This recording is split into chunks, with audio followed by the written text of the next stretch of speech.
ভাই আমি দোকানে পৌঁছাই গেছি, আপনি কাজ করেন, আপনি লোক পাঠায় দেন, আমি আপনার টাকাটা দিয়ে দিচ্ছি। উনি টাকা কয়টা দে তো, আর ওদের তো লোক আসতেছে, টাকা দিতে হবে ওদের। বাবা যদি বুঝে যায় ওখানে 500 টাকা কম আছে তাহলে তো আজকে আমার রেহাই নেই। এই বলবো তুই কি করেছিস? না ভাই না। কিরে কি হয়েছে? ভাই তুমি যখন দোকানে ছিল না, এক ফকির 500 টাকার নোট দেছে। কি? মনি,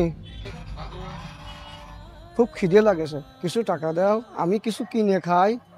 দাদু আমার কাছে তো খুচরো টাকা নেই, 500 টাকার নোট আছে।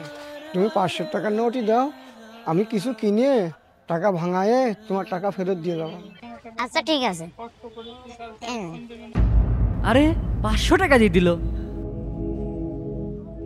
কি রে 500 টাকার নোট দিয়ে দিলি আর ফেরত আইছে? তারপর কি হলো?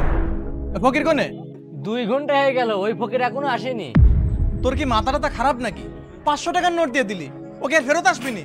তুই কোন ভরসায় 500 টাকা দিয়ে দিলি? কোনটা ফকির কোনটা ধান্দাবাজ কিছু বুঝিস নে? ওর তো আজকে সারাদিনের ইনকাম হয়ে গেছে, ওকে আর এখানে আসবিনি?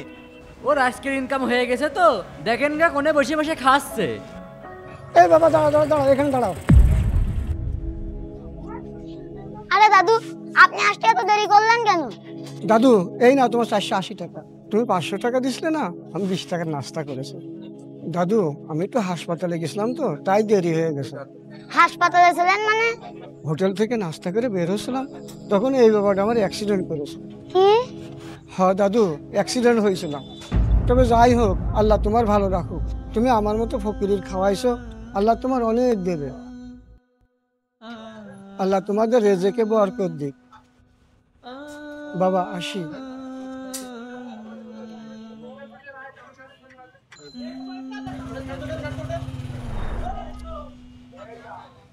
দেখলে বাবা, সবাই একরকম হয় না। মানুষের পোশাক আশাক দেখে তার চরিত্র বিবেচনা করবেন না। প্রিয় দর্শক, অনেক ভিডিওই তো শেয়ার করলেন, আমাদের এই শিক্ষণীয় ভিডিও কি শেয়ার হবে? ভালো লাগলে এক্ষুনি শেয়ার করে দিন।